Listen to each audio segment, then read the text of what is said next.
ପ୍ରିୟ ଲୋକମାନେ, ଆଜି ଆମମାନଙ୍କ ପ୍ରଭୁ ବାସ୍ତବରେ କେତେ ଦୟା କେତେ ଅନୁଗ୍ରହ କରି ଆମମାନଙ୍କୁ ଏ ଗୋଟେ ଦିବସ ଦେଖିବା, ଗୋଟେ ଦିନ ଦେଖିବା, ଗୋଟେ ପ୍ରାତ ଦେଖିବା କେତେ ବଡ଼ ବିଷୟଟେ। କାରଣ ଏମାନେ କିଏ ଜାଣନ୍ତି, ମୋର ପ୍ରିୟମାନେ, ଗୋଟେ ଦେଖିବା ଏହା ଯେ ପ୍ରଭୁଙ୍କର ଅନୁଗ୍ରହ, ପ୍ରଭୁଙ୍କ ଦୟା ଅଟେ। ଯେତେବେଳେ ଆମେ ଅନୁଭବ କରିବା, କାରଣ ଅନେକ ଆଜି ଅର୍ଥ ଥିବା ଲୋକେ, ଜ୍ଞାନ ଥିବା ଲୋକେ, ଅନେକ ଉପାଧି ଥିବା ଲୋକେ ବି ଆଜି ଅନେକ ଏ ଦିବସ ପାଇଲେ। ଆମେ ଯେ କି ଏ ଦିବସ ଦେଖିପାରୁଛୁ, କାରଣ ଏହା ଗୋଟେ ମୁଖ୍ୟ କାରଣ ହେଉଛି ସଦାପ୍ରଭୁ ଆପଣଙ୍କୁ ମୋତେ ପ୍ରେମ କରି ଦୟା କରି ତାଙ୍କ କୃପା ତଳେ ରଖିଥିବାର ଆମେ ଦେଖିପାରୁଛୁ। ତେଣୁ ପ୍ରଭୁଙ୍କ ମହାନାମ ଧନ୍ୟବାଦ ହେଉ। ତା ସହିତ ଯେତେବେଳେ ଆମେ ଈଶ୍ୱରଙ୍କ ବାକ୍ୟ ଶୁଣିବା ପାଇଁ ଆମେ ପ୍ରସ୍ତୁତ ଅଛୁ, ଏହା ହେଉଛି ସବୁଠୁ ବଡ଼ ବିଷୟ।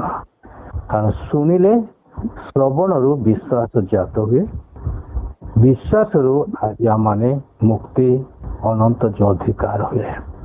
ତେଣୁ ମୋର ପ୍ରିୟମାନେ, ଯେତେବେଳେ ଆମେ ବସିଅଛୁ এই ସ୍ଥାନରେ, ଏଭ୍ରି ଚିଠାଉ ଏଭ୍ରି ପୁସ୍ତକ ଲେଖକ ଯେ ପର୍ଯ୍ୟନ୍ତ ଆନନ୍ଦ ସମ୍ଭବତଃ ଏହା କିଏ ଲେଖିଛନ୍ତି ଆଜି ମଧ୍ୟ ଜଣାପଡ଼ୁନି। ତଥାପି ଆମେ ସେ ଏଭ୍ରି ପୁସ୍ତକ ହୁଏତ ଅନେକ ଲୋକେ କହନ୍ତି ହୁଏତ ଲୋକ ଲେଖିଥାଇପାରନ୍ତି।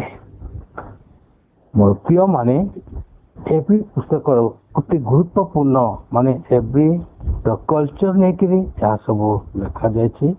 କାରଣ ଏଭ୍ରି ଲୋକମାନଙ୍କ ନିମନ୍ତେ ତେଣୁ ଯେତେବେଳେ ଆମେ ଏ ପୁସ୍ତକ ଲେଖୁଛୁ ଦେଖୁଛୁ ଅତି ଗୁରୁତ୍ୱପୂର୍ଣ୍ଣ ପୁସ୍ତକଟେ। ଏବଂ ଏହି ପୁସ୍ତକ ଲେଖାଗା ଯେତେବେଳେ ପ୍ରଥମ ଏଭ୍ରି ପୁସ୍ତକ ପ୍ରଥମ ଏକ ଅଧ୍ୟାୟରେ ଆମେ ଦେଖିପାରୁଛୁ, ସେ ଲେଖାଯାଇଛି ଈଶ୍ୱର ପୁରା କାଳରେ ବିଭିନ୍ନ ଭାଗରେ ଓ ବିଭିନ୍ନ ପ୍ରକାରେ ଭାବାଦୀମାନଙ୍କ ଦ୍ୱାରା ପିତୃପୁରୁଷମାନଙ୍କୁ କଥା କହି ଏହି ଶେଷ କାଳରେ ପୁତ୍ରଙ୍କ ଦ୍ୱାରା ଆମ୍ଭମାନଙ୍କୁ କଥା କହିଅଛନ୍ତି। ପ୍ରିୟମାନେ, ପୁରାତନ ନିୟମରୁ ଆରମ୍ଭ କରି ଯୀଶୁଖ୍ରୀଷ୍ଟଙ୍କ ପର୍ଯ୍ୟନ୍ତ ଏହି ପୁସ୍ତକ ସେ ବର୍ଣ୍ଣନା କରିଛନ୍ତି ପ୍ରଥମ ପତ୍ର ଲେଖା। କାରଣ ପୁରାତନ କାଳରେ କ'ଣ ବିଭିନ୍ନ ଭାଗରେ ବିଭିନ୍ନ ପ୍ରକାରେ ପିତୃପୁରୁଷମାନଙ୍କୁ ଭାବାଣୀ କହି ଶେଷରେ ପ୍ରଭୁ ଯୀଶୁଖ୍ରୀଷ୍ଟଙ୍କ ପୁତ୍ରଙ୍କ ଦ୍ୱାରା ଆମ୍ଭମାନଙ୍କୁ କଥା କହିଲେ ବୋଲି ଲେଖାଯାଇଛି। ତେଣୁ ମୋର ପ୍ରିୟମାନେ, ଆଜି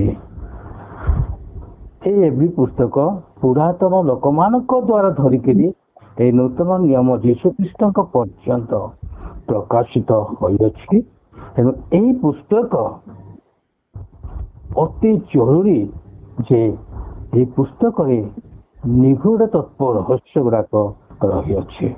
ମାନେ କେମିତି ଆଜି ଆମେ ସେ ସିଦ୍ଧିଦାତାଙ୍କୁ ଲକ୍ଷ୍ୟ କରି ଦାବମାନ ହେବା, କେମିତି ଆମମାନଙ୍କରେ ଲକ୍ଷ୍ୟ ଆମେ ଭ୍ରଷ୍ଟ ନ ହେବା, କେମିତି ଆମେ ଲକ୍ଷ୍ୟ ସ୍ଥାନରେ ପହଞ୍ଚିବା ଏବଂ ସଫଳତା ହେବା ଏବଂ ସିଦ୍ଧି ହେବା, ଏହି ଲକ୍ଷ୍ୟ ନେଇ ଏହି ପୁସ୍ତକରେ ଲିପିବଦ୍ଧ ହୋଇଅଛି।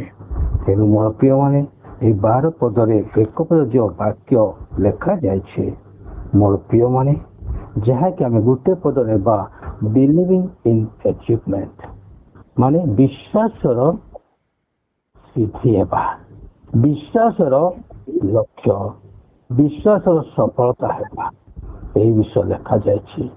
କାରଣ ଏହି ସ୍ଥାନରେ ଏଭ୍ରି ପୁସ୍ତକ କେବଳ ବିଶ୍ୱାସ ଦ୍ୱାରା ମଣିଷ କିପରି ଲକ୍ଷ୍ୟ ସ୍ଥାନକୁ ପହଞ୍ଚୁଛନ୍ତି, ସଫଳତା ହେଉଛନ୍ତି ଏବଂ ସିଦ୍ଧି ହେଉଛନ୍ତି, ପବିତ୍ରତା ହେଉଛନ୍ତି, ତାହା ବିଷୟରେ ଲେଖାଯାଇଛି।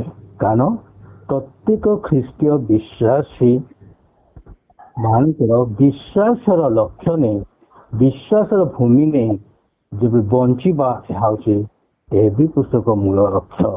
11 ଅଧ୍ୟାୟ ଯଦି ଲେଖିବା, ପ୍ରତ୍ୟେକ ପୁରାତନ ଲୋକମାନଙ୍କର ସେମାନେ ବିଶ୍ୱାସରେ କିପରି ସେମାନେ ସିଦ୍ଧି ହେଇଛନ୍ତି, ବିଶ୍ୱାସ ସେମାନେ ତାର ଲକ୍ଷ୍ୟ ସଫଳ ହେଇଛି, ଗୋଟେ ଗୋଟେ ପରେ ଲେଖାଯାଇଛି।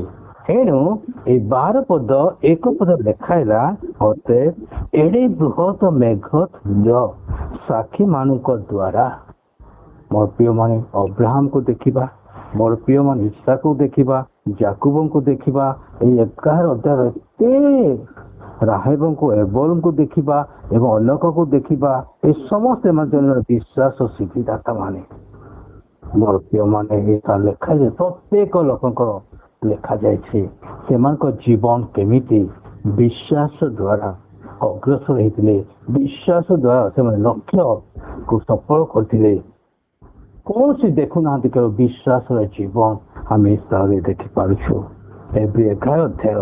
ଏଣୁ ଏଟା ଉପରେ ଲେଖାଲା ଯତେ ଏଡେ ବୃହତ ମେଘ ତୁଲ୍ୟ ସାକ୍ଷୀ ମାନଙ୍କ ଦ୍ଵାରା ବେଷ୍ଟିତ ହେବାରୁ ଆସ ଆମ୍ଭେ ମାନେ ପ୍ରତ୍ୟେକ ଭାର ଓ ସହଜରେ ବେଷ୍ଟନକାରୀ ପାପ, ପ୍ରତ୍ୟେକ ଭାର, ପ୍ରତ୍ୟେକ ମଣିଷର ପ୍ରତ୍ୟେକ ଭାର ଏବଂ ବେଷ୍ଟନକାରୀ ପାପ, କାହିଁକି ଆଦମ ବା ପାପ କଥା ପ୍ରତ୍ୟେକ ଲୋକଙ୍କ ଉପରେ ପାପ ବେଷ୍ଟନ କରିଛନ୍ତି। ଆପଣ ପାପ କରନ୍ତୁ ବା ନ କରନ୍ତୁ, ମିଛ କହନ୍ତୁ ବା ନ କହନ୍ତୁ, ଆମେ ପାପୀ ନାମରେ ପାପରୁ ଆମେ ପତିତ ହେଇଅଛୁ ଆଦମ ବାବାଙ୍କ ଠାରୁ। ଏଣୁ ପରିତ୍ୟାଗ କରି ବିଶ୍ୱାସର ନେତା ସିଦ୍ଧିଦାତା, ଆମ ବିଶ୍ୱାସର ନେତା ହେଉଛନ୍ତି ଯୀଶୁ ଖ୍ରୀଷ୍ଟ, ଯାହାକି ସିଦ୍ଧିଦାତା, ପବିତ୍ର ଦାତା, ବେଷ୍ଟନକାରୀ ପାପ ପରିତ୍ୟାଗ କରି ଆମେ ଯୋଉ ପାପ ଅଛି ଏ ସମସ୍ତ ବିଷୟ ଆମେ ପରିତ୍ୟାଗ କରି ବିଶ୍ୱାସ ନେତା ଓ ସିଦ୍ଧିଦାତାକୁ, ତା ଅର୍ଥ କିଏ? ଯୀଶୁ ଖ୍ରୀଷ୍ଟଙ୍କୁ ଲକ୍ଷ୍ୟ କରି ଧୈର୍ଯ୍ୟ ସହକାରେ ଆମମାନଙ୍କ ଗନ୍ତବ୍ୟ ପଥରେ ଦାବମାନ ହେଉ। ମୋର ପ୍ରିୟମାନେ, ଆମର ଲକ୍ଷ୍ୟ, ଆମର ଉଦ୍ଦେଶ୍ୟ, ଆମ କଣ? ଗନ୍ତବ୍ୟ ପଥ। ମୋଶାଙ୍କୁ ଦେଇଥିଲେ ପରମେଶ୍ୱର ମନୋନୀତ ଦେଶ, ଦୁର୍ଗ ମଧୁପ୍ରଭା ଦେଶ, ଇସ୍ରାଏଲ ଦେଶକୁ ସେ ଗନ୍ତବ୍ୟ ପଥରେ ଯିବା ପାଇଁ। ଠିକ ଆଜି ବି ଆମମାନଙ୍କ ଜୀବନରେ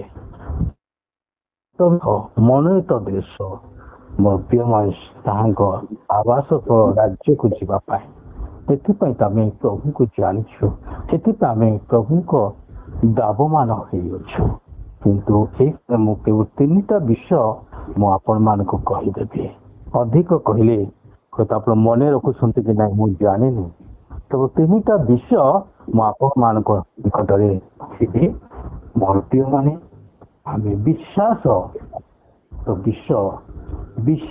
ସିଦ୍ଧି, ବିଶ୍ୱାସର ସିଦ୍ଧି, ବିଶ୍ୱାସର ସିଦ୍ଧ ହେବା। ମୋର ପ୍ରିୟମାନେ, କାହିଁକି? ପରିଷ୍କୃତ, ପବିତ୍ର, ତାପରେ ସିଦ୍ଧ, ଏହା ହେଉଛି ସବୁଠୁ ଅଧିକ। ଯେତେବେଳେ ମଣିଷ 5ମ କ୍ଲାସ ପଢେ, 10th କ୍ଲାସ ପଢେ, ତାପରେ କଲେଜ ପଢିଥାଏ ବା ୟୁନିଭର୍ସିଟି ପଢେ, ଏମିତି ଗୋଟେ ସ୍ତର ଅଛି। ଠିକ ସେହିପରି ଆଜି ଆମମାନେ ଆତ୍ମିକ ଜୀବନରେ ସିଦ୍ଧ ହେବା, ବିଶ୍ୱାସ ସିଦ୍ଧ। ଆମେ ଯେତେବେଳେ ଆମେ ପ୍ରଥମେ ଜାଣିଲୁ, ପରିତ୍ରାଣ ବିଷୟ ଆମେ ବିଶ୍ୱାସ କଲୁ। ତାପରେ ଯେତେବେଳେ ଆମେ ଅଧିକ ବାଇବଲ ଅନେକ ବିଷୟ ଆମେ ପରିତ୍ରାଣ ପାଇବା ପରେ ଆମେ କଣ ଆତ୍ମିକ ଜୀବନଟିକୁ ଆମେ ସିଦ୍ଧ ହେଇପାରିବା। ଏଥିପାଇଁ ସ୍ତର ବା ସ୍ତର ଆମେ ଦିଆଯାଇଛି। କାରଣ ପ୍ରଥମେ ମୂଳ ଆମେ ଦେଖିବା ବିଶ୍ୱାସ। କାରଣ ଯେତେ ଆମେ କାର୍ଯ୍ୟ କରିବା, ଯେତେ କାମ କଲେ ମଧ୍ୟ ମୋର ପ୍ରିୟମାନେ, ଯଦି ଈଶ୍ୱରଙ୍କ ଠାରେ ଆମର ସେ ବିଶ୍ୱାସ ନାହିଁ, ଭରସା ନାହିଁ, ତେବେ ପ୍ରଭୁ କେବେ ସନ୍ତୋଷ ହେବେ ନାହିଁ। ପ୍ରଥମେ ଆମମାନଙ୍କ ଜୀବନ ବିଶ୍ୱାସରେ ରହିବା। ଯେକୌଣସି ବ୍ୟକ୍ତି ଧନୀ, ଜ୍ଞାନୀ, ମାନି, ଯେତେ ନିଜକୁ ଧର୍ମ କର୍ମ କ୍ରିୟାକର୍ମ ଉତ୍ତମ ଥିଲେ ମଧ୍ୟ ଯଦି ଯୀଶୁଙ୍କ ଠାରେ ବିଶ୍ୱାସ ନାହିଁ, କଣ ବୋଲି ବିଶ୍ୱାସ? ମୋର ପ୍ରିୟମାନେ, ସେ କେବେ ସନ୍ତୁଷ୍ଟ ହେବେ ନାହିଁ। ଖ୍ରୀଷ୍ଟିଆନ ଜୀବନ ବିଶ୍ୱାସରେ ଆରମ୍ଭ ହୋଇଥାଏ। ପ୍ରତ୍ୟେକ ଖ୍ରୀଷ୍ଟିଆନ ଜୀବନ ବିଶ୍ୱାସର ଜୀବନ, ବିଶ୍ୱାସ ହିଁ ଆରମ୍ଭ ହୋଇଥାଏ। କାହିଁରେ ବି ନୁହେଁ, ଯଦି ବିଶ୍ୱାସ ନାହିଁ କିଛି ନାହିଁ। ମୋର ପ୍ରିୟମାନେ, ସେଥିପାଇଁ ସେ ଏଭ୍ରି 11:6 ପଦରେ ପ୍ରଥମ ଆମେ ଦେଖିବା। ଏଭ୍ରି 11:6 ପଦ ଅତି ପ୍ରାଞ୍ଜଳ ଭାବରେ ଲେଖା ହେଇଛି, ସେ ବିଶ୍ୱାସ ବିନା ତାହାଙ୍କଟା ଆମେ ସନ୍ତୁଷ୍ଟ ପାତ୍ର ହେଇପାରିବା ନାହିଁ। ତେଣୁ ମୋର ପ୍ରିୟ ମାନେ ହେବ୍ରୀ 11:6 କିନ୍ତୁ ସାହାଯ୍ୟ କରନ୍ତୁ। ଆଉ ବିଶ୍ୱାସ ବିନା ତାହାଙ୍କ ସନ୍ତୋଷ ପାତ୍ର ହେବା ଅସମ୍ଭବ। ଈଶ୍ୱର ଯେ ଅଛନ୍ତି ଆଉ ସେ ଯେ କାରୀମାନଙ୍କର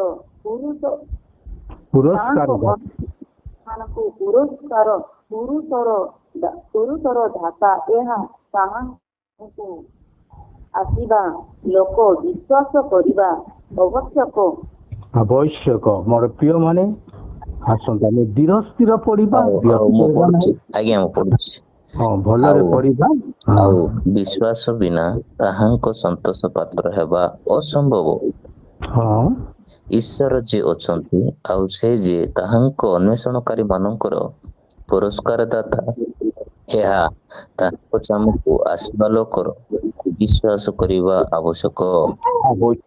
ଦେଖନ୍ତୁ ମୋର ପ୍ରିୟ ମାନେ, ପ୍ରଥମ ପ୍ରଭୁ ଏଇଠାରେ ଆବ୍ରୀ ପୁସ୍ତକ 11:6 ପ୍ରାଞ୍ଜଳ ଭାବରେ ଲେଖା ହେଇଛି, ଖ୍ରୀଷ୍ଟିଆନ ଜୀବନ ବିଶ୍ୱାସର ଜୀବନ। ବିଶ୍ୱାସ ହେଉଛି ମୂଳଭୂମି, ବିଶ୍ୱାସ ହିଁ ଆରମ୍ଭ ହୁଏ। ଯଦି ବିଶ୍ୱାସ ନାହିଁ ଆଉ ଯେତେ ଯାହା ଥିଲେ ମଧ୍ୟ କିଛି ଲାଭ ହେବ ନାହିଁ। କାହିଁକି ଅନେକ ବିଶ୍ୱାସ ବିହୁନେ ମୋର ଭାଇ କି ମୋର ସାଙ୍ଗ କିମ୍ବା ମୋର ପରିବାର ଗିର୍ଜାକୁ ଯାଉଛନ୍ତି, ମୁଁ ବି ଯିବି। କ'ଣ ପାଇଁ ଯିବି? ଗୀତ ଗାଇବା ପାଇଁ ଯିବି, ଦାନ ଦେବା ପାଇଁ ଯିବି, ଏବଂ ମୁଁ ଯାହାବି ଯାହାକୁ ତାହା ଯିବି। କିନ୍ତୁ ଯଦି ପ୍ରଭୁଠାରେ ବିଶ୍ୱାସ ନାହିଁ, କିଛି ଲାଭ ନାହିଁ। ଏଣୁ ଏଇଟା ଲେଖା ହେଇଛି, ଆଉ ବିଶ୍ୱାସ ବିନା ତାହାଙ୍କ ସନ୍ତୋଷ ପାତ୍ର ହେବା ଅସମ୍ଭବ। ଆମେ କମା ବାଇ କମା ପାଠ ପଢ଼ିଲେ ହିଁ ଆମେ ବାଇବଲ ବୁଝିପାରିବା। ବାଇବଲରେ କମା ପୁରୁଷ ବହୁତ ଗୁରୁତ୍ୱପୂର୍ଣ୍ଣ ବିଷୟ ଅଛି। ବିଶ୍ୱାସ ଆମେ ତର କୌଣସି ପଢିବା ନାହିଁ। ଆମେ ଜାଗ୍ରତ ସହିତ ପାଠ ପଢିବା, ମନ ଦେଇକି ଦେଖିବା, ଅଭ୍ୟାସ କରିବା, କିଛି ଅସୁବିଧା ନାହିଁ। ତର ହେବା ନାହିଁ। ଈଶ୍ୱରଙ୍କ ବାକ୍ୟ ଯେବେ ଆମେ ହୃଦୟରେ ରଖିବା। ଆଉ ବିଶ୍ୱାସ ବିନା ତାହାଙ୍କ ସନ୍ତୋଷ ପାତ୍ର ହେବା ଅସମ୍ଭବ। ଦେଖନ୍ତୁ ବର୍ତ୍ତମାନ ଆମେ ଯେତେ ଦାନ ଦେଇଥାଉ, ଯେତେ ଗୀତ ଗାଇଥାଉ, ଯେତେ ବାଇବଲ ପଢିଥାଉ, ଫାଷ୍ଟିଂ କରିଥାଉ, ଯଦି ପ୍ରଥମ ବିଶ୍ୱାସ ଆରମ୍ଭ ହେଉଛି ବିଶ୍ୱାସ। ତେଣୁ ବିଶ୍ୱାସ ବିନା ଆମେ କେବେ ଈଶ୍ୱରଙ୍କର ଆମେ ସନ୍ତୋଷ କରିବା ପାରିବା ନାହିଁ। ସନ୍ତୋଷ ପାତ୍ର ଆମେ ହେବା ଅସମ୍ଭବ। ପ୍ରଭୁ କେବେ ସନ୍ତୁଷ୍ଟ ହେବେ ନାହିଁ। ଯେତେ ଯାହା ଦେଲେ ଯଦି ବିଶ୍ୱାସ ନାହିଁ। ଦ୍ୱିତୀୟ କଥା ଆମେ ଦେଖିପାରୁଛୁ, କାରଣ ଈଶ୍ୱର ଯିଏ ଅଛନ୍ତି, ଆମେ କ'ଣ ବିଶ୍ୱାସ କରିବା? ଯେଉଁ ସ୍ଥାନରେ ପ୍ରାର୍ଥନା କରୁଛୁ, ଯେଉଁ ସ୍ଥାନରେ ଉପାସନା କରୁଛୁ, ଏହି ସ୍ଥାନରେ ଈଶ୍ୱର ଅଛନ୍ତି। ଆଉ ସେ କାଲି ଅଛନ୍ତି ତାହା ନୁହେଁ, ସେ ଯେ ପୁରସ୍କାର ଦାତା, ତାହାଙ୍କ ଅନ୍ୱେଷଣକାରୀ ମାନଙ୍କ ଯେଉଁ ଈଶ୍ୱରଙ୍କ ଖୋଜନ୍ତି, ସେମାନଙ୍କୁ ସେ ଯେ ପୁରସ୍କାର ଦାତା। ଏହା ତାହାଙ୍କ ଛାମୁକୁ ଆସିବା ଲୋକେ ବିଶ୍ୱାସ କରିବା ଆବଶ୍ୟକ। ମୋର ପ୍ରିୟ ମାନେ, କ'ଣ ବିଶ୍ୱାସ କରିବା? ଯେଉଁମାନେ ଯୀଶୁ ନିକଟକୁ ଆସୁଛନ୍ତି, ପ୍ରାର୍ଥନା କରୁଛନ୍ତି, ଅନ୍ୱେଷଣ କରୁଛନ୍ତି, ପ୍ରଭୁ ନିଶ୍ଚିତ ପୁରସ୍କାର ଦାତା।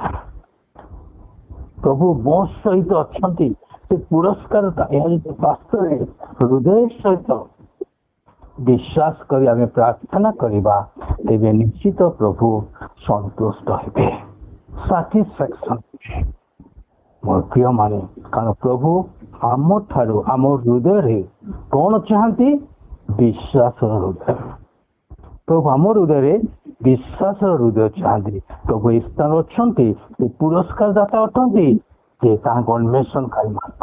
ତେଣୁ ମୋର ପ୍ରିୟ ମାନେ, ଏଥିପାଇଁ ଏହି ସ୍ଥାନ କ'ଣ ଲେଖାଯାଇଛି? ମୋର ପ୍ରିୟ ମାନେ, ସେସବୁ ଆମେ ଦେଖିପାରୁଛୁ। ଆମେ ଯେତେ ପାପ କରିଥାଉ ନା କାହିଁକି, ଯେତେ ମିଛ କରିଥାନ୍ତୁ ନା କାହିଁକି, ଆମେ ଯାହା ପାପ, କାହିଁକି ମୁଁ କହୁଛି, ଆପଣ ପାପ କରିଥିଲେ ବି ପାପୀ, ନ କରିଥିଲେ ମଧ୍ୟ ପାପୀ। ଆପଣ ମିଛ କହିଥିଲେ ମଧ୍ୟ ପାପୀ, ମିଛ କହିନଥିଲେ ମଧ୍ୟ ପାପୀ। କାହିଁକି ନା ଆଦମ ଅବା ଠାରୁ ଆମେ ଆସିଥିବାରୁ ସେମାନଙ୍କର ଠାରୁ ଆମେ ଆସିଥିବାରୁ ଆମେ ମଣିଷ ପାପୀ ଅଟୁ। ମୋର ପ୍ରିୟ ମାନେ ଆମ୍ବ ଗଛ ଆମ୍ବ ଫଳିଲେ ମଧ୍ୟ ଆମ୍ବ ଗଛ ନ ଫଳିଲେ ଆମ୍ବ ଗଛ ନ ଫଳିଲେ ସେ ତେନ୍ତୁଳି ଗଛ ନାହିଁ। ଠିକ ସେହିପରି ମୋର ପ୍ରିୟ ମାନେ ଆଜି ଆମର ଦେଖା ଯେ ଲେଖକ ଅତି ପ୍ରାଞ୍ଜଳରେ ଲେଖିଛନ୍ତି ସୁନ୍ଦର ବାକ୍ୟ। ମୋର ପ୍ରିୟ ମାନେ ଆମେ କିପରି ନିଜର ଲକ୍ଷ୍ୟ ହାସଲ କରିବା, ଆମର ଲକ୍ଷ୍ୟ ଆମର ଉଦ୍ଦେଶ୍ୟ କିପରି ଆମେ ସଫଳତା ହେଇପାରିବା ତାହା ହଉଛି ବଡ ବିଷୟ ଅଟେ। ଏ ସାଙ୍ଗେ ଯୋଉ 12 ପଦ ଆମେ ଦେଖିପାରୁଛୁ ଏଠି ବୃହତ ମେଘ ତୁଲ୍ୟ ସାକ୍ଷୀ ଯୁଗାର ସେ ଆମ ପାଇଁ ଗୋଟେ ସାକ୍ଷୀ। ଆଜି ପ୍ରଭୁଙ୍କ ଦାସ ମାନେ ସ୍ଥାନରେ ଅଛନ୍ତି, ସେମାନଙ୍କ ସାକ୍ଷୀ ସେମାନଙ୍କ ବ୍ୟସ୍ତିତ ହେବାରୁ ଆସ ଆମେ ମାନେ ପ୍ରତ୍ୟେକ ଭାର ଯୋଉ ଆମମାନଙ୍କର ଭାର ଅଛି ସହଜରେ ବ୍ୟସନକାରୀ ପାପ। ମୋର ପ୍ରିୟ ମାନେ ପାପ ଏମିତି ଯେ ପ୍ରଭୁ ଯୀଶୁ ଖ୍ରୀଷ୍ଟଙ୍କ ଆସିବା ଦ୍ୱାରା ଆମକୁ ସହଜରେ ପାପ ଦୂରେଇ ହେଇଯିବ। ଆମେ ନିଜ କାର୍ଯ୍ୟରେ ଆମେ କେବେ ପାପ ଦୂର ଯେତେବେଳେ ଅନ୍ଧାର ଥିବ ଗୋଟେ ଆମେ କୌଣସି ବାଡ଼ି ଦ୍ୱାରା ଯେତେ ଅନ୍ଧାରକୁ ମାରିଲେ ମଧ୍ୟ ଅନ୍ଧାର ଯିବ ନାହିଁ, କିନ୍ତୁ ଗୋଟେ ଦିଆସିଲ କାଟି ଆମେ ଲଗାଇବା ସେ ଅନ୍ଧାର ଘୁଞ୍ଚିଯିବ। ଠିକ ସେହିପରି ଏଇ ପାପ ବେଷ୍ଟନକାରୀ ଆମେ ପାପ ପତିତ ହେଇଛୁ, କିନ୍ତୁ ସହଜରେ এই ପାପ ପରିତ୍ୟାଗ ଉପାୟ ଅଛି ଯୀଶୁଙ୍କ ଠାରେ ବିଶ୍ୱାସ କରିବା ଦ୍ୱାରା। କୌଣସି କ୍ରିୟାକର୍ମରେ ନୁହେଁ, କୌଣସି ମୋର ପ୍ରିୟ ମାନେ ଲୋକେ ଅନେକ କାନ୍ଦିବା ଦ୍ୱାରା କହନ୍ତି, କାନ୍ଦିବା ଦ୍ୱାରା କେବେ ପାପ ଘୁଞ୍ଚି ଯାଏ ନାହିଁ। କାରଣ ଯୀଶୁ ଖ୍ରୀଷ୍ଟଙ୍କ ଠାରେ ଯୋଉ ବିଶ୍ୱାସ ମୋ ନିମନ୍ତେ ମୋ ପାପ ନିମନ୍ତେ ମରିଛନ୍ତି, କୃଷାକୃତ ଏବଂ ପୁନର୍ଥିତ ହେଇଛନ୍ତି, ସେ ଉଦ୍ଧାରକର୍ତ୍ତା ତ୍ରାଣକର୍ତ୍ତା ଆମେ ଏହି ହୃଦୟରେ ବିଶ୍ୱାସ କଲୁ, ମୁଖରେ ସ୍ୱୀକାର କଲୁ, ତେବେ ଆମମାନେ ଏହି ପାପରୁ ଆମେ କଣ ହେଲୁ? ଧାର୍ମିକ ହେଲୁ, ସିଦ୍ଧ ହେଲୁ, ପବିତ୍ରକୃତ ହେଲୁ। କିନ୍ତୁ କୌଣସି ଲୋକ ଅନେକ କାନ୍ଦନ୍ତି, କିନ୍ତୁ ଯୀଶୁ ଖ୍ରୀଷ୍ଟ ମୋ ପାଇଁ କଣ କରିଛନ୍ତି ତାହା ଜାଣନ୍ତି ନାହିଁ। ଏହା ହଉଛି ବଡ ବିପଦଜନକ। କାନ୍ଦିଥାନ୍ତି ନିଜର ପାପ ପାଇଁ କାନ୍ଦିଥାନ୍ତି, କିନ୍ତୁ ଯୀଶୁ ଖ୍ରୀଷ୍ଟ କିପରି ମୋର ପାପ କ୍ଷମା କରିଛନ୍ତି ଏ ବ୍ୟସନ ପରି ପାପ ଦୂରେଇ ରଖି ତାହା ଲୋକେ ଜାଣିପାରନ୍ତି ନାହିଁ। ଏହା ହଉଛି ସମସ୍ୟା। ଏଣୁ ମୋର ପ୍ରିୟମାନେ ମୁଁ 3ଟା ବିଷୟ ଏ ସ୍ଥାନରେ ମୁଁ କହିବି। ବିଶ୍ୱାସର ସିଦ୍ଧି, ଏକ ହଉଛି ବିଶ୍ୱାସର ସିଦ୍ଧି ହେବା, 2 ଅଛି ବିଶ୍ୱାସର ଲକ୍ଷ୍ୟ ହେବା ଏବଂ 3 ହେଉଛି ବିଶ୍ୱାସର ସଫଳତା। ଏଣୁ ବିଲିଭିଂ ଇନ୍ ଆଚିଭମେଣ୍ଟ, ବିଶ୍ୱାସରେ ଆମମାନେ କଣ ହେଇପାରିବା? ସଫଳତା ଲକ୍ଷ୍ୟ ସାଧନ କରିପାରିବା। ଆଉ କାହିଁରେ ନାହିଁ ମୋର ପ୍ରିୟ ମାନେ ବିଶ୍ୱାସର ସିଦ୍ଧିଦାତାଙ୍କୁ ଲକ୍ଷ୍ୟ କରି ଯଦି ଆମେ ଦାବମାନ ହେବା, ଆମେ ସମସ୍ତ ବିଷୟରୁ ଆମେ ଆମର ଲକ୍ଷ୍ୟ ସାଧନ ହେବ, ସଫଳତା ହେବା ଏବଂ ସିଦ୍ଧି ହେଇପାରିବା। ତ ଆସନ୍ତୁ ମୋର ପ୍ରିୟ ମାନେ, ସେଥିପାଇଁ ବିଶ୍ୱାସର ନେତା କିଏ? ଯୀଶୁ ଖ୍ରୀଷ୍ଟ। ବିଶ୍ୱାସ ସିଦ୍ଧିଦାତା କିଏ? ଯୀଶୁ ଖ୍ରୀଷ୍ଟ। ତାହାଙ୍କୁ ଲକ୍ଷ୍ୟ କରି ମୋ ପାଇଁ କଣ କରିଛନ୍ତି ତାହାଙ୍କୁ ଯଦି ଆମେ ବାସ୍ତବରେ ଅନୁଭବ କରିପାରିବା, ଆମମାନଙ୍କର ଏହି ସମସ୍ତ ବଡ଼ ବୃହତ ମେଘତୁଣ୍ଡ କେତେ ପାପ ବ୍ୟସ୍ତ ଆମେ ଥିବା ସମସ୍ତ ପାପରୁ ଆମେ ଯେକୌଣସି ଆମେ କାର୍ଯ୍ୟ ପାପ ଲିପ୍ତ ଥିଲୁ ପାପ ଦୂର ହେଇପାରିବ କେବଳ ବିଶ୍ୱାସ ଦ୍ୱାରା। ତେଣୁ ମୋର ପ୍ରିୟମାନେ, ଯଦି ଆମେ ସେଥିପାଇଁ ଏଭ୍ରି 10-14 ପଦ ଟିକେ ପଢିବା, ଆମେ ଜାଣିପାରିବା ବିଶ୍ୱାସର ସିଦ୍ଧି। ବିଶ୍ୱାସର ସିଦ୍ଧି ଏଭ୍ରି 10-14 ପଦ।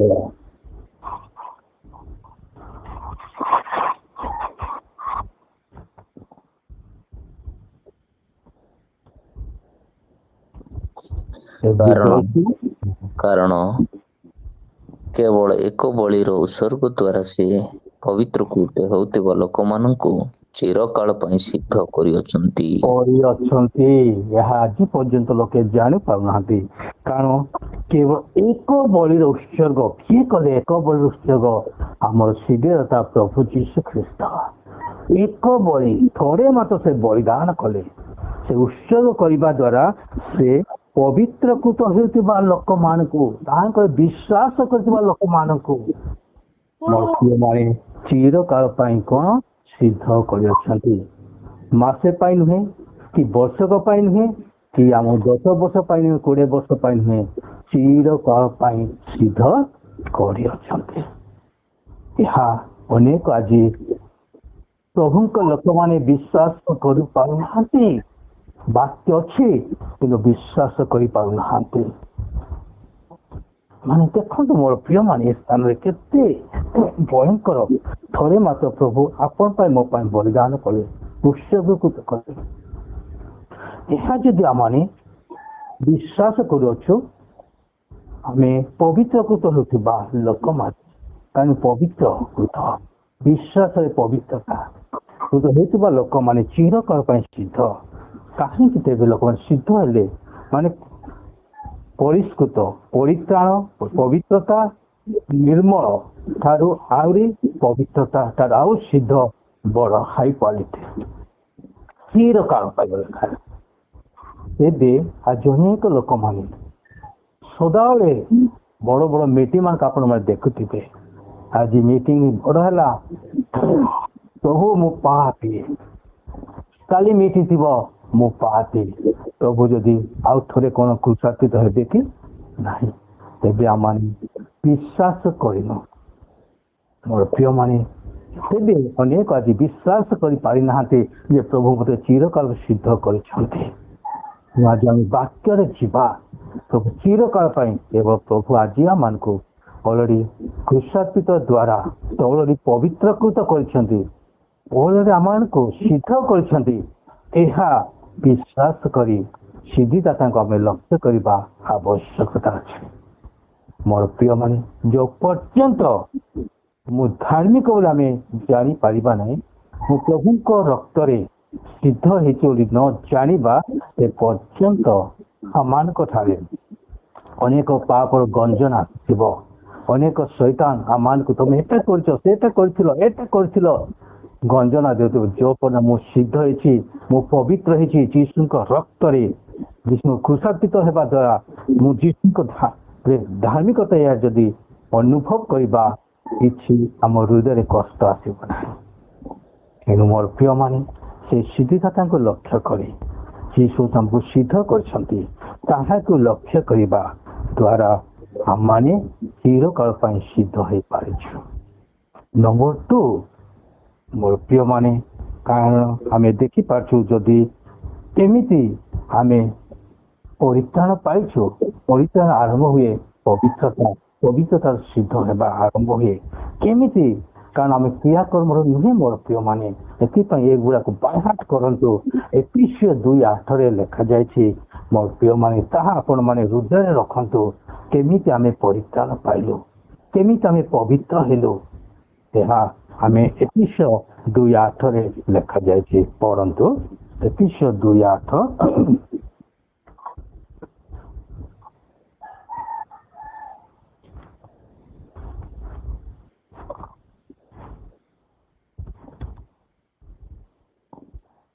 ଅନୁଗ୍ରହରେ ବିଶ୍ୱାସ ଦ୍ୱାରା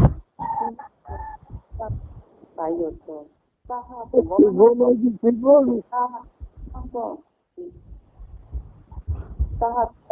ନିଜ ଠାରୁ ହେଇନାହିଁ, ତାହା ଈଶ୍ୱରଙ୍କ ଦାନ।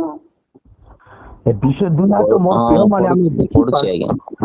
କାରଣ ଅନୁଗ୍ରହରେ ବିଶ୍ୱାସ ଦ୍ୱାରା ତୁମ୍ଭେମାନେ ପରିତ୍ରାଣ ପାଇଅଛ, ତାହା ତୁମମାନଙ୍କ ନିଜ ଠାରୁ ହୋଇନାହିଁ, ତାହା ଈଶ୍ୱରଙ୍କ ଦାନ। ଦେଖନ୍ତୁ ମୋର କେମିତି ଆମେ ପରିତ୍ରାଣ ପାଇଅଛୁ, ଏ ପ୍ରାଞ୍ଜଳ ଭାବରେ ଲେଖାଇଛି। କାରଣ ଅନୁଗ୍ରହରେ, ଈଶ୍ୱରଙ୍କ ଅନୁଗ୍ରହରେ ଯୀଶୁ ଖ୍ରୀଷ୍ଟଙ୍କୁ ଜଗତକୁ ପଠାଇଲେ। ଅନୁଗ୍ରହ ମାନେ ମୋର ପ୍ରିୟମାନେ, ଆମମାନେ ଯାହାକି ପାଇବା ଯୋଗ୍ୟ ନଥିଲା, ସେଇ ପ୍ରଭୁ ଯୀଶୁ ଖ୍ରୀଷ୍ଟଙ୍କୁ ଆମେ ଗ୍ରହଣ କରିବା ପାଇଁ, ବିଶ୍ୱାସ କରିବା ପାଇଁ ଯୀଶୁ ଖ୍ରୀଷ୍ଟଙ୍କୁ ଜଗତକୁ ପଠାଇଲେ। ତେଣୁ ଅନୁଗ୍ରହରେ ଯେଉଁ ଅନୁଗ୍ରହ ଆସିଲା, ବିଶ୍ୱାସ କରି ଅସମ୍ଭବ, ପ୍ରଭୁ ମୋ ପାଇଁ ମରିଛନ୍ତି, କିନ୍ତୁ ପାଇବା ଅସମ୍ଭବ। ତଥାପି ଅନୁଗ୍ରହ ଯେହେତୁ ଆମେ ବିଶ୍ୱାସ ଦ୍ଵାରା ଆମେ ଆରମ୍ଭ କରୁଛୁ। ବିଶ୍ୱାସ ହେଉଛି ମୂଳ ଭୂମି। ବିଶ୍ୱାସ ଦ୍ଵାରା ତୁମମାନେ ପରିତ୍ରାଣ ପାଇଅଛ।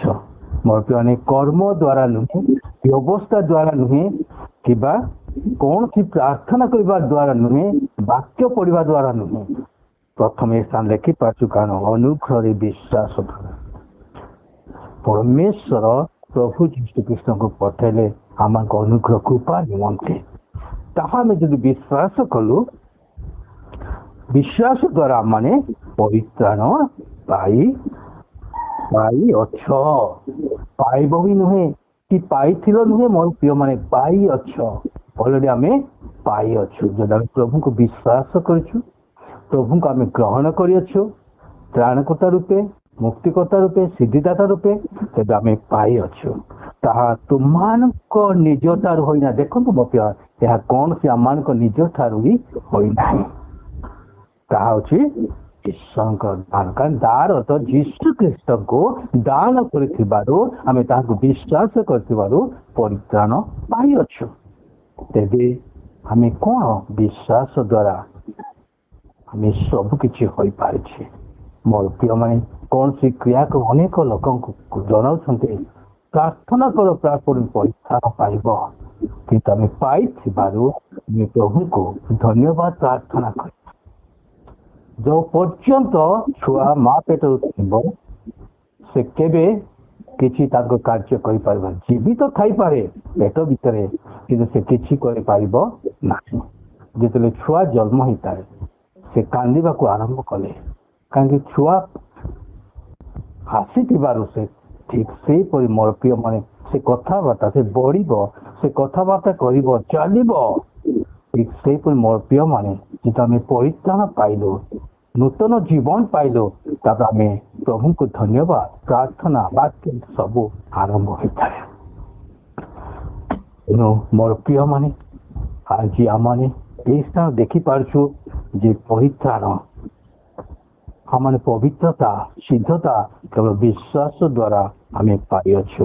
ତେଣୁ ଯଦି 9 ପଦ ପ୍ରାଞ୍ଜଳ ଭାବରେ ଲେଖାଯାଇଛି, ଯଦି କିଏ କରେ ଅନେକ ଆମେ କର୍ମ ନ କଲେ କେମିତି? ହଁ, କର୍ମ କରିବା କିଏ ମନା କରୁଛି? କର୍ମ କରିବା, କିନ୍ତୁ ପରିତ୍ରାଣ ପାଇଲା ପରେ ଆମେ ଉତ୍ତମ କର୍ମ କରିବାକୁ ଆଗେଇବା। ସେ 9 ପଦ ଲେଖାଯାଇଛି। ସେଥିପାଇଁ କ୍ରିୟା କର୍ମରୁ ଆମେ ପରିତ୍ରାଣ ପାଇନୁ, ଯେପରି କେହି ଦର୍ପ ନ କରେ। କୌଣସି ବ୍ୟକ୍ତି, ଅନେକ ଆଜି ଲୋକମାନେ ପରିତ୍ରାଣ ପାଇବା ପାଇଁ, ସିଦ୍ଧ ହେବା ପାଇଁ କ୍ରିୟାକର୍ମ କରିଥାନ୍ତି। ଆଜି ଆପଣମାନେ ଦେଖୁଛନ୍ତି ଆଖି ଆଗରେ, ଆଜି ଅନେକ ବସ୍ତ୍ର ପିନ୍ଧି ଅନେକ ଭାଇ ଭଉଣୀ ମାନେ କାନ୍ଧରେ ବୋଝ କରି ଚାଲିବାକୁ ଆରମ୍ଭ କରୁଛନ୍ତି, ଅନେକ ପାଇବା ଆଶାରେ। କିନ୍ତୁ ସବୁ ତାହା ବୃଥା। କିନ୍ତୁ ପ୍ରଭୁ ଆମମାନଙ୍କୁ ଚକ୍ଷୁ ଖୋଲି ଦେଇଛନ୍ତି, ଆଖି ଖୋଲି ଦେଇଛନ୍ତି। କେବଳ ଆମେ ସହଜ ଉପାୟରେ ବିଶ୍ୱାସ ଦ୍ଵାରା ଯୋଉ ପ୍ରଭୁ ଆମ ପାଇଁ ସେ କାଲବରୀ କ୍ରୁଶରେ ନିଜ ପାପ, ଆମମାନଙ୍କର ପାପ ବୋଝ ବୋହିଛନ୍ତି। ତେଣୁ ଆଜି ଆମମାନେ ସେ କେବଳ ବିଶ୍ୱାସ କରିବା ଦ୍ଵାରା ଆମେ ସିଦ୍ଧିଦାତାକୁ ଲକ୍ଷ୍ୟ କରି ଲାଭବାନ ହେଇପାରିଛୁ। ସେମିତି ମୋର ପ୍ରିୟ ମାନେ, ଏଥିପାଇଁ ଯୁବକ ଜହନ କଲେ, ଜହନ 1:29 ଆପଣ ହୃଦୟରେ ରଖନ୍ତୁ ଏ କଥା। ଏହି ଦେଖ, ଈଶ୍ୱରଙ୍କର ମେଷ ଶାବକ ସମଗ୍ର ଜଗତର ପାପ ବୋହି ନେଇଯାଆନ୍ତି। ସମଗ୍ର ଜଗତର, ଆପଣ ସେଇ ଜାଗାରେ ଆପଣଙ୍କର ପାପ, ମୋର ପାପ, ସମସ୍ତଙ୍କର ପାପ, ମୋର ବାପାଙ୍କର ପାପ, ମୋ ସମସ୍ତ ଜ୍ଞାତିଙ୍କର ପାପ ବୋହି ନେଇଯାଆନ୍ତି। ତେଣୁ ଯଦି ଆମେ ବିଶ୍ୱାସ କରିଅଛୁ, ଗ୍ରହଣ କରିଅଛୁ, ମୋର ପାପ ନାହିଁ ଯଦି ଆମେ ନିଶ୍ଚିତ ଆମେ ସିଦ୍ଧ ପବିତ୍ରତା ହେଇଯାଉଛୁ। ତେଣୁ ମୋର ନମ୍ବର 2 କୁ ଆସିବା, ଏଣୁ ବିଶ୍ୱାସର ସିଦ୍ଧି। ବିଶ୍ୱାସର ଲକ୍ଷ୍ୟ, ଆମର ଲକ୍ଷ୍ୟ କଣ ମୋର ପ୍ରିୟ ମାନେ? ଖାଲି ସାଧାରଣ ଭାବରେ ଆମେ ପ୍ରଭୁଙ୍କୁ ଜାଣିନୁ ତାହା ନୁହେଁ। ଆମର ଗୋଟେ ଲକ୍ଷ୍ୟ ଅଛି, ଆମର ଗୋଟେ ଫ୍ୟୁଚର ଅଛି ମୋର ପ୍ରିୟ ମାନେ। ସେଥିପାଇଁ ଆଜି ଆମେ ବିଶ୍ୱାସ ଆମେ ଲକ୍ଷ୍ୟ ରଖିବା। ଆସନ୍ତୁ ଆମେ ତାହା ପଢିବା। ବିଶ୍ୱାସ ଆମେ ଲକ୍ଷ୍ୟ ରଖିବା। ଗୀତ ସଂହିତା ତାର 37 ପଦ ଆମେ ପଢିବା। ଗୀତ ସଂହିତା 37 ଆମେ ପାଠ କରିବା।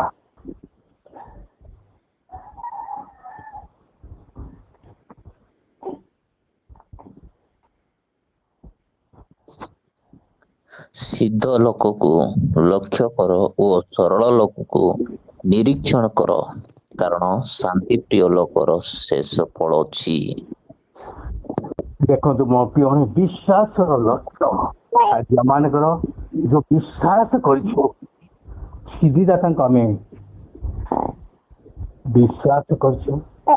ତେଣୁ ଏଇ ସ୍ଥାନରେ ଆମେ ଦେଖିପାରୁଛୁ ଯେ ବିଶ୍ୱାସର ଲକ୍ଷ୍ୟ ଅତି ସୁନ୍ଦର ବାକ୍ୟ ସ୍ଥାନ ଲେଖାଇଛି। ମୋର ପ୍ରିୟମାନେ ସିଦ୍ଧ ଲୋକଙ୍କୁ ଲକ୍ଷ୍ୟ କର। କେଉଁମାନେ ସିଦ୍ଧ? ଆଜି ଯେଉଁମାନେ ପ୍ରଭୁଙ୍କ ଦାସମାନେ ଅଛନ୍ତି, ଆଜି ଅନେକ ସିଦ୍ଧ ଦାତା ମାନେ ଯୋଉ ଏଭ୍ରି 11 ଅଧ୍ୟାୟରେ ଆଜିକାଲି ବି ଯୋଉମାନେ ଅଛନ୍ତି ପ୍ରଭୁଙ୍କ ଦାସମାନଙ୍କୁ ଆମେ ସେମାନଙ୍କୁ କ'ଣ କରିବା? ମୋର ପ୍ରିୟମାନେ ସିଦ୍ଧ ଲୋକଙ୍କୁ ଲକ୍ଷ୍ୟ କର ଓ ସରଳ ଲୋକଙ୍କୁ ନିରୀକ୍ଷଣ କର। ସରଳ କିଏ? ଯେଉଁମାନେ ପ୍ରଭୁଙ୍କ ଠାରୁ ବିଶ୍ୱାସ କରିଛନ୍ତି, ପ୍ରଭୁରେ ବଞ୍ଚୁଛନ୍ତି, ସେମାନେ ସରଳ ଲୋକମାନେ। ଈଶ୍ୱରଙ୍କ ଦାସମାନଙ୍କୁ ଲକ୍ଷ୍ୟ କର, ସରଳ ଲୋକମାନଙ୍କୁ ଲକ୍ଷ୍ୟ କର, କାରଣ ଶାନ୍ତିପ୍ରିୟ ଲୋକ ଶେଷ ଫଳ ଅଛି। ମୋର ପ୍ରିୟମାନେ ଆମର ଲକ୍ଷ୍ୟ ଅଛି ଯେ ଶେଷ ଫଳ ପାଇବା। ତେଣୁ କେମିତି ଆମେ ଜଗତରେ ଦୃଶ୍ୟ ଭାବରେ ଅନେକ ପ୍ରଭୁଙ୍କ ଦାସମାନେ ଅଛନ୍ତି, ସେମାନଙ୍କୁ ଆମେ ଲକ୍ଷ୍ୟ କରିବା। ଅନେକ ପବିତ୍ରତା ଜୀବନ ଯାପନ କରୁଛୁ, ସେମାନଙ୍କୁ ଆମେ ଲକ୍ଷ୍ୟ କରିବା। କିନ୍ତୁ ଆଜି ଅନେକ ଜଗତ ଲୋକମାନେ କାହାକୁ ଲକ୍ଷ୍ୟ କରୁଛନ୍ତି? ମୋ ପ୍ରିୟମାନେ ଆପଣମାନେ ଜାଣୁଥିବେ, କିନ୍ତୁ ସିଦ୍ଧଦାତା ଆଜି ହୁଏତ ଆମେ ଆସୁ ଆଇବଙ୍କ ଜୀବନକୁ ଲକ୍ଷ୍ୟ କରିବା, ଅବ୍ରାହମକୁ ଲକ୍ଷ୍ୟ କରିବା, ଇସାକ ଯାକବକୁ ଆମେ ଲକ୍ଷ୍ୟ କରିବା, ଦାଉଦଙ୍କୁ ଲକ୍ଷ୍ୟ କରିବା। ସେମାନେ ମଧ୍ୟ ଆମ ପରି ଦୁଃଖଭୋଗୀ ମନୁଷ୍ୟ ଥିଲେ। ଏଲିୟଙ୍କୁ ଆମେ ଲକ୍ଷ୍ୟ କରିବା, ସେମାନେ ଆମ ପରି ମନୁଷ୍ୟ ରକ୍ତ ମାଂସ ଲୋକ ଥିଲେ। କିପରି ସେମାନେ ସିଦ୍ଧ ହୋଇ ପ୍ରଭୁଙ୍କର ମହତ୍ କାର୍ଯ୍ୟ କରିଥିଲେ। ଆଜି ବି ଆମେ ସେମାନଙ୍କୁ ଲକ୍ଷ୍ୟ କରିବା, ଆମେ ବି ସେ କାର୍ଯ୍ୟ କରିପାରିବା ଏବଂ ଯୀଶୁଙ୍କୁ ଆମେ ଲକ୍ଷ୍ୟ କରିବା। ତେଣୁ ମୋର ପ୍ରିୟମାନେ এই ସ୍ଥାନ ଆମେ ଦେଖିପାରୁଛୁ ଯେ ବିଶ୍ୱାସର ଲକ୍ଷ୍ୟ। ସେଥିପାଇଁ ଏଇଟା ଲେଖା ଯେ ସିଦ୍ଧ ଲୋକଙ୍କୁ ଲକ୍ଷ୍ୟ କରି ଓ ସରଳ ଲୋକଙ୍କୁ ନିରୀକ୍ଷଣ ଆମେ କରିବା। ଦୁଷ୍ଟ ଲୋକମାନଙ୍କୁ ନୁହେଁ ମୋର ପ୍ରିୟମାନେ, ସରଳ ଲୋକମାନଙ୍କୁ, ପ୍ରଭୁଙ୍କ ଲୋକମାନଙ୍କୁ ଆପଣ ଲକ୍ଷ୍ୟ କରନ୍ତୁ, ନିରୀକ୍ଷଣ କରନ୍ତୁ। ତେବେ ଆମେ ସେଇ ଲକ୍ଷ୍ୟ ଭ୍ରଷ୍ଟ ହେବା ନାହିଁ। ଯଦି ଆମେ ପଢିବା ଫିଲିପିଓ 3:14 ପଢିଲେ ଆମେ ପ୍ରାଞ୍ଜଳରେ ଜାଣିବା ସାଧୁ ପାଉଲ ଏ ବିଷୟରେ କ'ଣ କହନ୍ତି। ଫିଲିପିଓ 3:14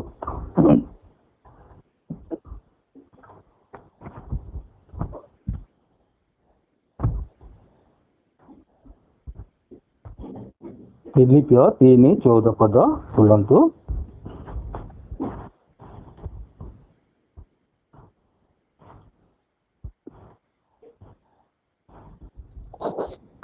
ପଶ୍ଚାତ୍ ବିଷୟ ସବୁ ମନରୁ ଦୂର କରି ସମ୍ମୁଖରେ ଥିବା ବିଷୟ ଗୁଡ଼ିକ ପ୍ରତି ଦୃଷ୍ଟି ରଖି ଖ୍ରୀଷ୍ଟ ଯୀଶୁଙ୍କ ଠାରେ ଈଶ୍ୱରଙ୍କର ସ୍ୱର୍ଗୀୟ ଆହ୍ୱାନର ପଣ ପାଇବା ନିମନ୍ତେ ପ୍ରାଣପଣ କରି ସ୍ଥଳକୁ ଦୌଡ଼ିଅଛି। ମୋର ପ୍ରିୟମାନେ ସାଧୁ ପାଉଲ এই বিষয়টি ଆପଣମାନଙ୍କୁ ମୋ ପାଇଁ ଏଟା ଅତି ପ୍ରଯୁଜ୍ୟ। କ'ଣ ଲେଖାଛି? ପଶ୍ଚାତ ବିଷୟ ସବୁ ମନରୁ ଦୂର କରି, ଯୋଉ ଆମେ ଅତୀତରେ ପ୍ରଭୁଙ୍କୁ ଜାଣିବା ପୂର୍ବରୁ ଯୋଉ ଆମେ ଭୁଲ କରିଛୁ, ଯୋଉ ଆମେ ପାପ କରିଛୁ, ଯୋଉ ଆମେ ପରିସ୍ଥିତିରେ ଥିଲୁ, ହୋଇପାରେ ବାଧାର କାରଣ ହେଇପାରେ ପ୍ରଭୁଙ୍କ ଲୋକମାନଙ୍କୁ, କିନ୍ତୁ ଏ ସମସ୍ତ ଆପଣମାନେ ସମ୍ମୁଖରେ ଥିବା ବିଷୟକୁ ଦେଖ, ପଶ୍ଚାତ ବିଷୟ ସବୁ ମନରୁ ଦୂର କରି, ଆମେ ଆଉ ସେଟା ଭାବିବା ନାହିଁ, ଚିନ୍ତା କରିବା ନାହିଁ, ଦୂର କରିବା।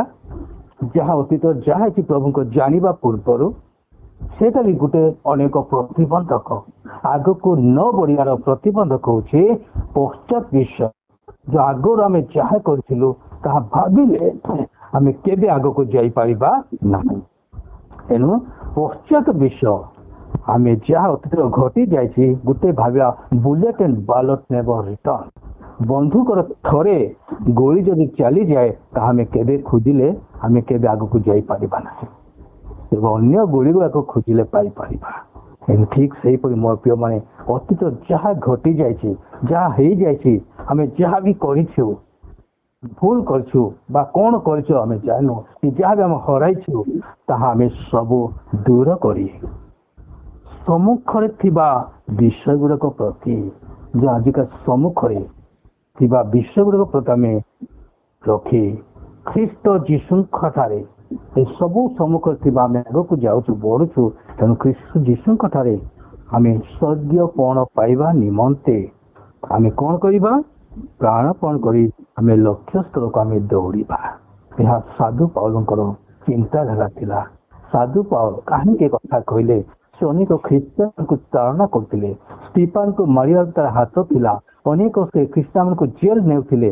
ଏ ସମସ୍ତ ବିଷୟ ସେ ଯେତେବେଳେ ଚିନ୍ତା କରୁଛି ସେ ଆଗକୁ ଯାଇପାରୁନି। ମୋର ପ୍ରିୟ ଭାଇ, ସେ ନିଜେ ଚିନ୍ତା କଲି ନାଇଁ ନାଇଁ ଏଗୁଡାକ ମୁଁ ସୁଖ ରଖିଲେ ମୁଁ ପ୍ରଭୁରେ କାର୍ଯ୍ୟ କରିପାରିବି ନାହିଁ। ମୁଁ ଏ ସମସ୍ତ ମନରେ ଦୂର କରିବି।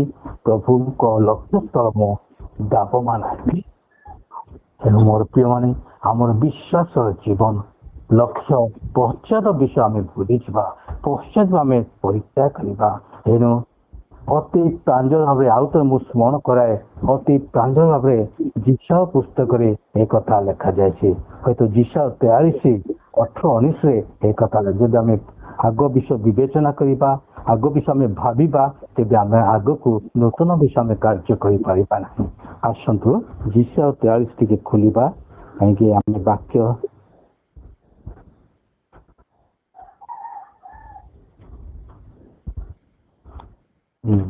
ଜିସାୟ 43 ତାର 18 ପଦ ଟିକେ ଆମେ ପଢିବା।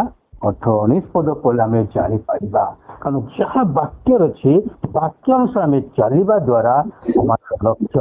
ତୁମ୍ଭେମାନେ ଆଦ୍ୟ ବିଷୟ ସବୁ ସ୍ମରଣ କର ନାହିଁ କିମ୍ବା ପୁରାତନ ବିଷୟ ସବୁ ବିବେଚନା କର ନାହିଁ।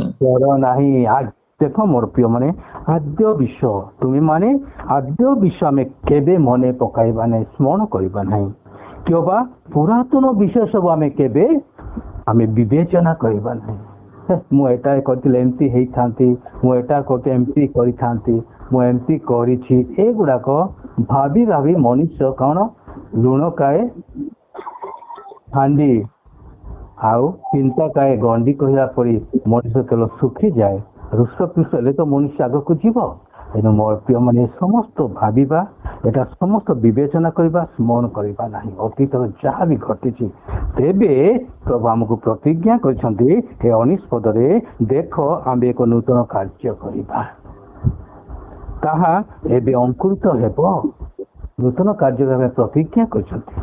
କାହିଁକି? ପ୍ରଭୁ ଆମକୁ ନୂତନ ଜୀବନ ଦେଲେ, ନୂତନ ବଳ ଦେଲେ। ତେଣୁ ତୁମମାନେ କି ତାହା ଜାଣିବ ନାହିଁ। ଆହୁରି ଆମ୍ଭେ ପ୍ରାନ୍ତରେ ମଧ୍ୟରେ ପଥ ଓ ମରୁଭୂମିରେ ଆମେ ନଦ ନଦୀ କରିବା। ମୋର ପ୍ରାନ୍ତରେ ପଥ କରିବା, ଯୋଉ ପ୍ରାନ୍ତରେ ଯଦି ଗାଁ ଗୁଡାକ ହବ ଅଟୋମେଟିକ ରାସ୍ତା ହେଇଯିବ। ଯୋଉ ଶୁଷ୍କ ଭୂମିରେ ନଦ ନଦୀ ହେବ ତାହା ଅନେକ ଲୋକମାନେ ସେଇଥିପାଇଁ ପାଳନ କରିବେ। କିନ୍ତୁ ମୋର ପ୍ରିୟ ମାନେ ତାହା ଉଦ୍ଦେଶ୍ୟ ଆଜି ଅନେକ ଶୁଷ୍କ ଆତ୍ମା ମାନଙ୍କୁ ଆମେ ଉଠାଇବା, ଅନେକ ଆମେ ଆତ୍ମା ଲୋକଙ୍କୁ ପୂର୍ଣ୍ଣ କରିବା। କିନ୍ତୁ ମୋର ପ୍ରିୟ ମାନେ, ଆମେ ପ୍ରଭୁଙ୍କ ଲକ୍ଷ୍ୟ ହିସାବରେ ଆମେ ସାଧାରଣ ବିଷୟ ନୁହେଁ। ତେଣୁ ଆମେ କୌଣସି ଲକ୍ଷ୍ୟ ବିହୀନ ଲକ୍ଷ୍ୟ ନୁହେଁ। ଆମର ଲକ୍ଷ୍ୟ ଅଛି, ଆମର ସଫଳତା ଅଛି ଏବଂ ଆମର ସ୍ଥିତି ଅଛି। ଜଣେ ବିଶ୍ୱାସୀଙ୍କ ଜୀବନରେ ପ୍ରଥମ ଆମେ ଦେଖିବାକୁ ବିଶ୍ୱାସ ସେ ସିଦ୍ଧ ହଉଛି। ଦ୍ୱିତୀୟରେ ସେ ବିଶ୍ୱାସର ଲକ୍ଷ୍ୟ ଅଛି, ତାର ଲକ୍ଷ୍ୟ। ଏବଂ ଥାର୍ଡ ଆମେ ଦେଖିବା ସେ ବିଶ୍ୱାସରେ ସଫଳତା ହେବ। ବିଶ୍ୱାସ ଦ୍ୱାରା ହିଁ ସବୁ କିଛି ସମ୍ଭବ। ସେ ସଫଳତା ହେଇପାରିବ। ଯେକୌଣସି ବିଷୟ ଅସମ୍ଭବ ମଧ୍ୟ ସମ୍ଭବ ହୋଇପାରିବ। ଆସନ୍ତୁ ଆମେ ବର୍ତ୍ତମାନ ପାଠ କରିବା ସରିବା। ଏଥିପାଇଁ ଆମେ ସଫଳ ହେବା ନିମନ୍ତେ ପ୍ରଭୁ ଆମକୁ ପ୍ରତିଜ୍ଞା କରିଛନ୍ତି। ଆସନ୍ତୁ ଆମେ ପଢିବା ଜିଓସିଓ 1:8 ପଦ। କେମିତି ଆମେ ସଫଳ ହେବା? ଜିଓସିଓ 1:8 ପଦ ଆମେ ପଢିବା। ଜିଓସିଓ ପୁସ୍ତକ ଆଦି ଯାତ୍ରା ଲେବୀୟ ଗଣନା ଆସିଲା ପରେ ଜିଓସିଓ ପୁସ୍ତକ ଆସିବ।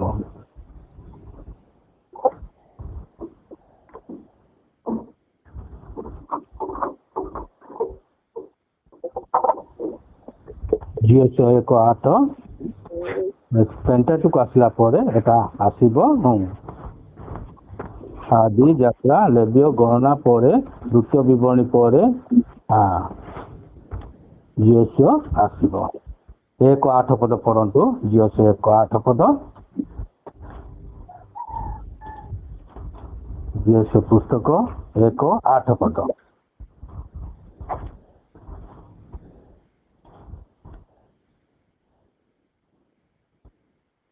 କିଏ ପାଇଲେ କି? এটা ଲେଖା ହେଇଛି ଜିଓସ 1:8। କଣ ଲେଖା ହେଇଛି? ଏହି ବ୍ୟବସ୍ଥା ପୁସ୍ତକ ତୁମ୍ଭ ମୁଖରୁ ବିଚଳିତ ନ ହେଉ, ମାତ୍ର ତୁମ୍ଭେ ତହିଁର ଲେଖା ଅନୁସାରେ ମାନିବାକୁ ଓ କରିବାକୁ ଦିବାରାତ ତାହା ଧ୍ୟାନ କର। ତାହା କଲେ ତୁମ୍ଭେ ଆପଣା ପଥ ସଫଳ କରିବ ଓ ତୁମ୍ଭେ କୁଶଳ ପ୍ରାପ୍ତ ହେବ। ହାଲେଲୁୟା। Hallelujah. ମୋର ପ୍ରିୟ ମାନେ, এই স্থান আমি দেখো যে বাক্য জীবন্ত, বাক্য জীবন।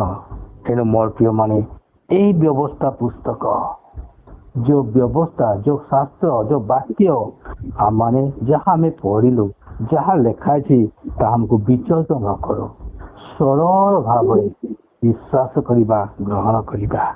ଆଉ ତୁମ୍ଭେ ତହିଁର ଲେଖା ଅନୁସାରେ ଯଦି ଆମେ ମାନିବା, ବାକ୍ୟ ଅନୁସାରେ ଆମେ ମାନିବା, ବିଶ୍ୱାସ କରିବା ଏବଂ କରିବାକୁ ଆମେ ତାହା ଦିବାରାତ୍ର ଆମେ ଧ୍ୟାନ କରିବା, ତେବେ ଆମ୍ଭେମାନେ କ'ଣ ସଫଳ କରିବା ଏବଂ କୁଶଳ ପ୍ରାପ୍ତ ହେବା। କାରଣ ଆମେ ଆତ୍ମିକ ଯାତ୍ରା ଆମେ ଯାତ୍ରା କରୁଛୁ। ମୋର ପ୍ରିୟମାନେ, ଏ ଜଗତିକ ଶରୀର ଧରି ଆତ୍ମିକ ଯାତ୍ରା କରୁଛୁ। ଆମକୁ ଅନେକ ସଫଳ ହେବାକୁ ପଡ଼ିବ। ଏ ଶରୀର ପରିତ୍ୟାଗ କରି ସେ ଲକ୍ଷ୍ୟ ଆମର ଅଛି। ତେଣୁ ମୋର ପ୍ରିୟମାନେ, ଆତ୍ମିକ ପାଇଁ ଈଶ୍ୱରଙ୍କ ବାକ୍ୟ ଦରକାର ଏବଂ ଶାରୀରିକ ମୋର ପ୍ରିୟମାନେ ସ୍ୱାସ୍ଥ୍ୟ ଦରକାର ଅଧିକ ବଢ଼ିବା ପାଇଁ। ତେଣୁ ମୋର ପ୍ରିୟମାନେ, ଆଜି ଆମେ କିପରି ଆମେ କୁଶଳ ପ୍ରାପ୍ତ ହେବା, ଏখানে ଆତ୍ମିକ ଜଗତ ଦୁଇଟା ବିଷୟ ଲେଖାଯାଇଛି। ଆମେ ଯେତେବେଳେ ବାକ୍ୟ ମାନି ଆମେ ଚଳିବା, ବାକ୍ୟ ଅନୁସାରେ ଆମେ ଚାଲିବା, ଏ ବାକ୍ୟ ଲେଖାଇଛି କୌଣସି ବିଷୟ ଚିନ୍ତିତ ହୁଅ ନାହିଁ, ସମସ୍ତ ବିଷୟ ପ୍ରାର୍ଥନା କର। ଯଦି ଆମେ ଯେତେବେଳେ ଚିନ୍ତା ଆସୁଛି, ବିଭିନ୍ନ ପ୍ରକାର ପରିସ୍ଥିତି ଆସୁଛି, ପ୍ରଭୁଙ୍କ ବାକ୍ୟ ଲେଖାଇଛି ଆମେ ପ୍ରାର୍ଥନା କରିବା। ଚିନ୍ତା ବଦଳ ଆମେ ପ୍ରାର୍ଥନା କରିବା, ତେବେ ପ୍ରଭୁ କାର୍ଯ୍ୟ କରିବେ। ଆଉ ପ୍ରଭୁ କହନ୍ତି ସଙ୍କଟ ସମୟ ଆମକୁ ଡାକ, ଆମେ ଉତ୍ତର ଦେବା। ବିପଦ ଆସୁଛି, ଆମେ ପ୍ରଭୁଙ୍କୁ ପ୍ରାର୍ଥନା, ପ୍ରଭୁ ଆମେ ଉତ୍ତର ଦେବେ। ଏଗୁଡ଼ାକ ପ୍ରତିଜ୍ଞା ବାକ୍ୟ ଗୁଡ଼ାକ ଆମେ ସଫଳ ହେବା, କୁଶଳ ହେବା ପାଇଁ ଈଶ୍ୱରଙ୍କ ବାକ୍ୟ ମାନିବା, କାର୍ଯ୍ୟ କରିବା। ତେଣୁ ମୋର ତେବେ ଆମେ ସଫଳ ହେବା। ଆମ ସଫଳ ଲକ୍ଷ୍ୟ ସେ ତାଙ୍କ ଆବାସ ସ୍ଥଳରେ ବାସ କରିବା। ଏବଂ ଶେଷ ପଦ ମୁଁ କହିବି, ଗୀତ ସଂହିତା 37:5 ପଦ।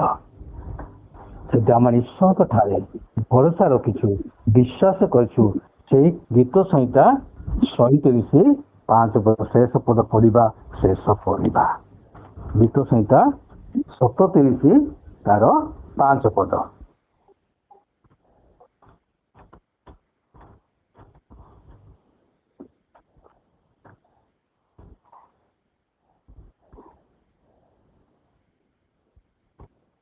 ହେଲେ ପଢନ୍ତୁ।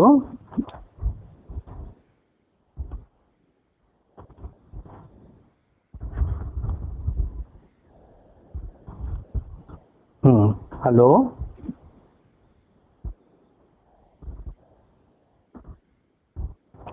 ହ୍ୟାଲୋ, क्या करने की आज्ञा? ହଁ 37:5 ପଦ କିଏ ପାଇଲେ ପଢନ୍ତୁ। 5 ପଦ ଆଜ୍ଞା। 37:5 ପଦ ଗୀତ ସଂହିତା।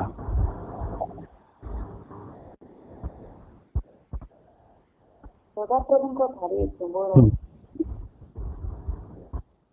ସେ ମୋବାଇଲ ଟିକେ ପାଖକୁ ନେଇ ପଢ ଭଉଣୀ, ହେଲେ କ୍ଲିୟର ହବ।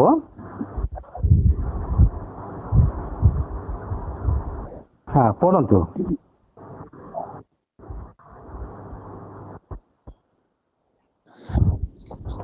ସଦାପ୍ରଭୁଙ୍କଠାରେ ତୁମର ଗତି ସମର୍ପଣ କର, ମଧ୍ୟ ତାହାଙ୍କଠାରେ ନିର୍ଭର କର, ତାହେଲେ ସେ ତାହା ସଫଳ କରିବେ। ଆମେ ଜଗତରେ ବାସ କରୁଛୁ। ଆମର ସିଦ୍ଧିଦାତା କିଏ ଅଛନ୍ତି? ସଦାପ୍ରଭୁ। ସିଦ୍ଧିଦାତା କିଏ ଅଟନ୍ତି? ସଦାପ୍ରଭୁ ଅଟନ୍ତି। ଏଣୁ ଲେଖାଇଲା ସଦାତ୍ମତାରେ ତୁମର ଗତିବିଧି ସବୁ ଆମେ ସମର୍ପଣ କରିବା, ମଧ୍ୟ ତାହାଙ୍କଠାରେ ନିର୍ଭର ରଖିବା। ଯାହା ଆମେ ପ୍ରଭୁଙ୍କୁ ଦେଲୁ ଭରସା ରଖିବା, ନିର୍ଭର କରିବା, ତହିଁରେ ସେ ତାହା ସଫଳ କରିବେ। ତେଣୁ ମୋର ପ୍ରିୟମାନେ, ଆଜି ଆମେ ଦେଖିପାରୁଛୁ ଅନେକ ମୋ ପାଖରେ ରେଫରେନ୍ସ ଅଛି, ସମୟ ଅତି ଅଳ୍ପ ଥିବାରୁ ସରିଯିବାରୁ ମୁଁ ଆଉ କହିବାକୁ ଯାଉନି। କାରଣ ଗୋଟେ ବିଷୟ ଆମେ ଦେଖିଲୁ, ବିଶ୍ୱାସର ସ୍ଥିତି ଏବଂ ବିଶ୍ୱାସର ଲକ୍ଷ୍ୟ, ବିଶ୍ୱାସର ସଫଳତା। ମୋର ପ୍ରିୟମାନେ, ଯେତେବେଳେ ଆମେ ବାକ୍ୟ ଅନୁସାରେ ଚାଲିବା, କାର୍ଯ୍ୟକାରୀ ହେବା, ନିଶ୍ଚିତ ଏବଂ ଆମର ଗତିବିଧି ପ୍ରଭୁରେ ସମର୍ପଣ କରିବା, ନିଶ୍ଚିତ ଆମେ ସେଇ ସଫଳ ଦେଖିପାରିବା। ଏଥିପାଇଁ ଗୀତ ସଂହିତା 23:6 ଲେଖାଇଛି, ନିଶ୍ଚୟ ମଙ୍ଗଳ ଦୟା ଆମମାନଙ୍କ ଜୀବନ ଯାଏ ପଶ୍ଚାତଗାମୀ ହେବ।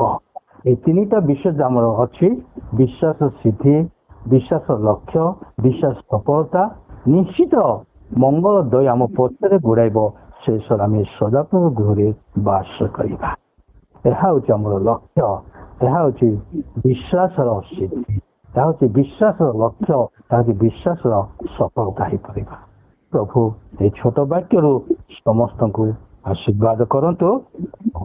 ଏ ବାକ୍ୟ ନିମନ୍ତେ ଯାହା ଆମେ ଆଲୋଚନା କଲୁ, ବାକ୍ୟ ଯେ ଆମେ ହୃଦୟ ରଖିବା, ବାକ୍ୟ ହୃଦୟ ରଖି କାର୍ଯ୍ୟକାରୀ ହେବା, ଆମେ କେବେ ବିଫଳ ନ ହେବା, ଆମେ ସିଦ୍ଧିଦାତାଙ୍କୁ ଲକ୍ଷ୍ୟ କରି ଚାଲିବା, ସଫଳ ହେବା।